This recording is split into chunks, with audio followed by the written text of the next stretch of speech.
बुलेटिनमध्ये सुरुवातीला एक महत्त्वाची बातमी। मुंबईतून मंत्रालयातील अधिकाऱ्याला लाच घेताना अटक करण्यात आलेली आहे। खारघर परिसरात सापळा रचून एसीबीने ही अटक केलेली आहे।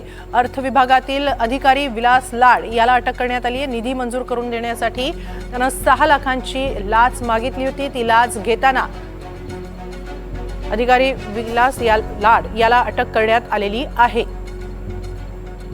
याबाबत अधिक माहिती घेऊया आमच्या प्रतिनिधी जुई जाधव यांच्याकडून। जुई, पुन्हा एकदा मंत्रालयातल्या एका अधिकाऱ्याला लाच घेताना अटक करण्यात आली आहे, काय अधिक माहिती मिळते? अगदीच हेमाली, हे प्रकरण अत्यंत धक्कादायक आहे। कारण का मंत्रालय जिथे प्रशासकीय कामकाज सुरू असतं, जिथे सर्वसामान्य जनता आशेने आपलं काम घेऊन येते, त्याच मंत्रालयामध्ये अजून एक लाच घेण्याचं प्रकरण समोर आलं आहे। आपण जर पाहिलं तर मग खारघर परिसरात लाच घेताना सापळा रचून एका अधिकाऱ्याला एसीबीने रंगेहात अटक केली आहे।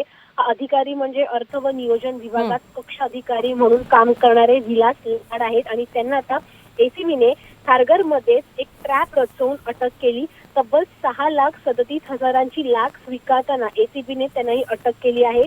ग्रामविकास विभागाचा निधी मंजूर करून देण्यासाठी ही लाच त्यांनी मागितली होती आणि त्यामुळे मंत्रालयातील अजून एका अधिकाऱ्याला लाच घेताना रंगेहात पकडण्यात आलाय। त्यामुळे निश्चितच ही बाब अत्यंत धक्कादायक आहे, कारण का मंत्रालयामधले अधिकारी थेट लाच मागताना आता दिसून येत आहेत। धन्यवाद जुई, आपण दिलेल्या या सविस्तर माहितीबद्दल।